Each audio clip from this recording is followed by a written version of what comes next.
Okay, so a few months ago I did a video called Hollywood Stole My Logo, where I talked about a logo that I created in 2005 or 6, I don't remember which it was, and I designed it from the ground up, and then out of the corner of my eye, in a split second as it passed by, I noticed this mural on the wall in a Hollywood A-list movie.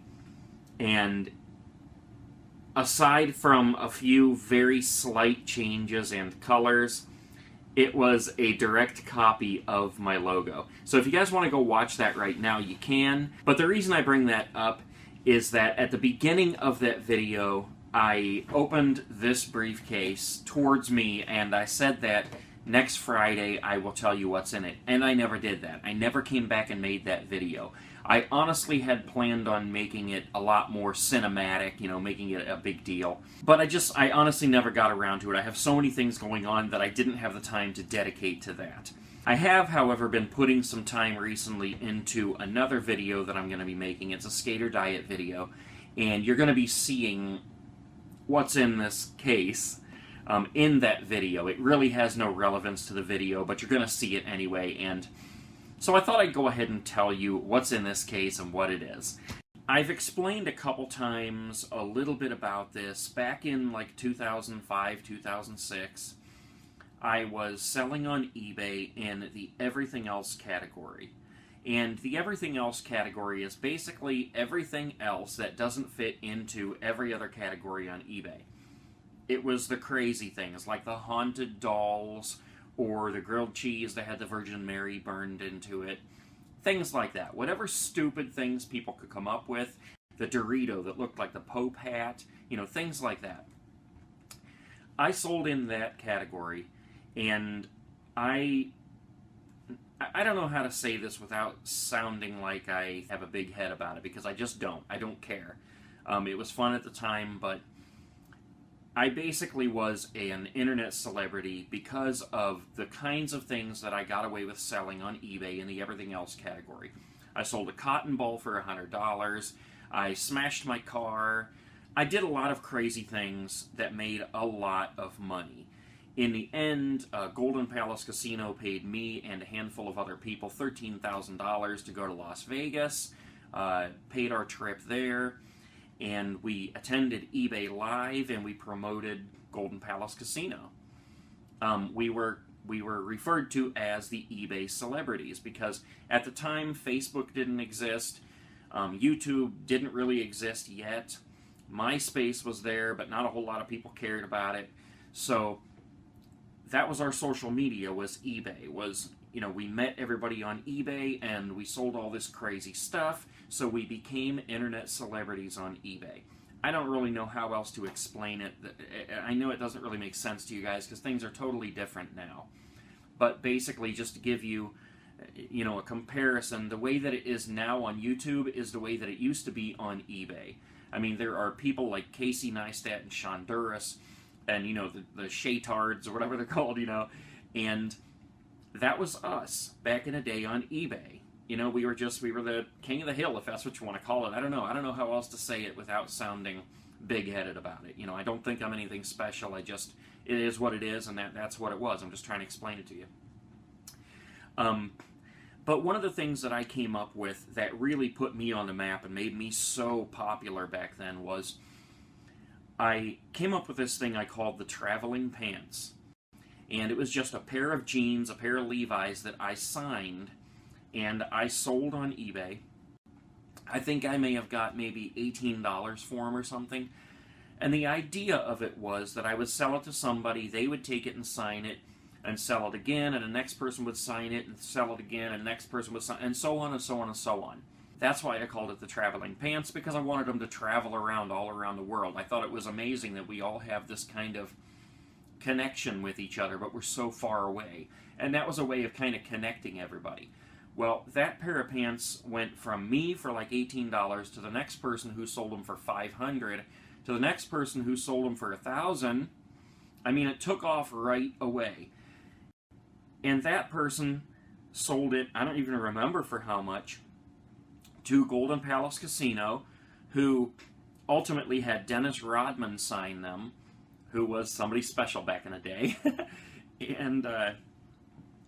And to this day, they sit in the Golden Palace Oddities Museum.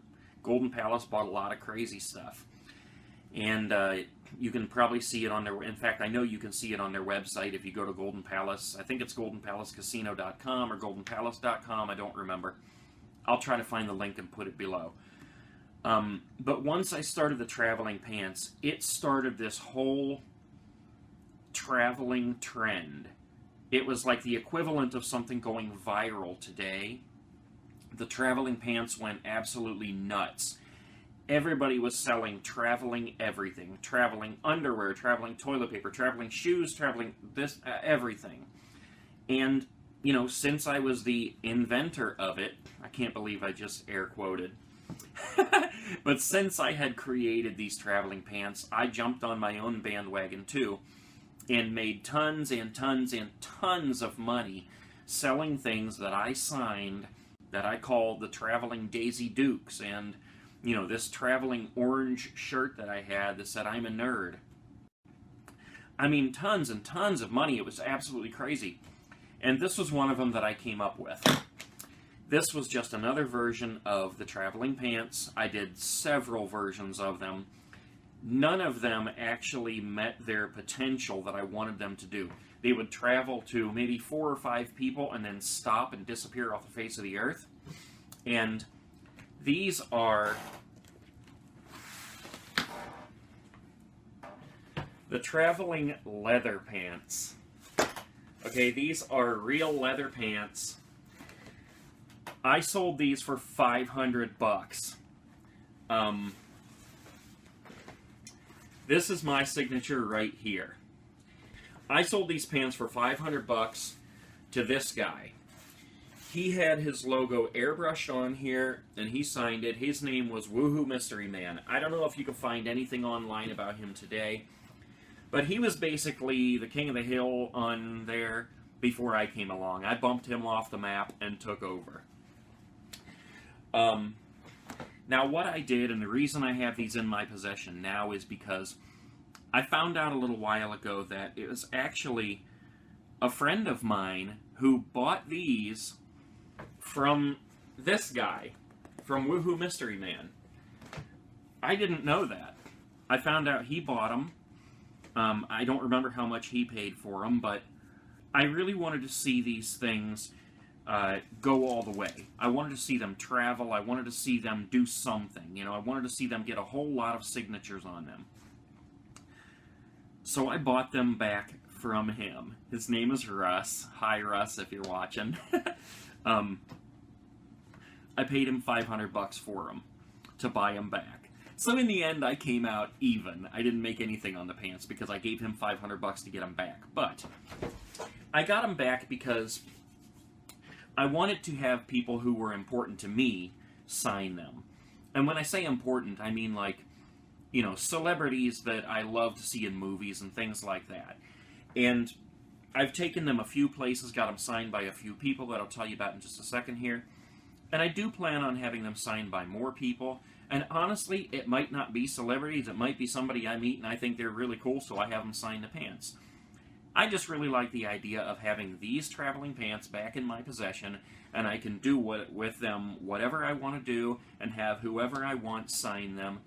And this is always a piece of history for me, you know, because it's just something from that time period in my life that I started, and now I have the power to continue that. So, without further ado, I'll tell you who else signed them here so far. This right here is Alex Winter. If you've ever seen the Bill and Ted movies, Bill and Ted's Excellent Adventure and Bill and Ted's Bogus Journey, or Lost Boys, he was in the Lost Boys. Alex Winter plays Bill in the Bill and Ted movies. I went to New York a couple years ago and I met him, and I actually had a signing session with him where he signed like 100 of my items. I told him I sell on eBay and this was the deal, and I set up a signing session with him and had this private meeting with him. It was really cool. And he signed the pants. The other person is right here, and I was so bummed out when I opened this briefcase the other day, and I saw this, because you cannot see a signature on there. Now, let me try to get a little closer. You can just barely see it. I had him sign it in gold, with a gold Sharpie marker. I have no idea why it has faded, because I had other leather things signed in gold Sharpie marker before, and it stayed perfectly fine. And as you can see, the silver stuck around perfectly fine too. So I don't know what happened to this. But this is Corey Feldman. Now, I know Corey Feldman has been in the news recently and on one of the morning shows and doing his crazy dancing and singing and stuff like that. And I love him because of the movies that I grew up watching. Goonies and Gremlins. And, let's see, Stand By Me. And then there was Dream a Little Dream and The Burbs. All those movies that he was in when he was growing up, and he was a really good actor. He was also in Lost Boys. And, that's what Corey Feldman is to me, you know, as that little kid in those good roles that he was in those movies that I used to watch. And so I thought it was really cool when I met him. He was a really nice guy, and I'm just so bummed that the signature is so faded. I don't know what happened. But these are the traveling pants. That's what I keep in the briefcase. And yeah, I mean, I plan on having them signed by more people. The Duke boys, you know, I want to have both of them sign them, and Daisy, if she's still around, if I ever get to it. And, you know, there's just a lot of people I would love to have sign these pants. And it'll happen in time, but for now, they stay in this briefcase. Right now, you're probably just like, what is this guy talking about? And I don't blame you, you know, it's a crazy story. But I just wanted to tell you about these pants, and I also have a website called nlrebelsworld.com, and I'll put a link to that below too, and I have pictures on there of everybody and everywhere that these pants have been. That's kind of my way of keeping track of them, and whenever I get these signed again by somebody, I will be updating that as well. So that's the pants. They're going back in there for now, and you're going to see them in a video here pretty soon. And like I said, it really has no relevance to the pants. They're just leather pants, and I needed some leather pants. So that's it for today's vlog, guys. I've spent the rest of the entire day working on this other special thing that I was talking about, which you'll see that very soon here too, in the same video with the pants. I will see you guys tomorrow. Peace.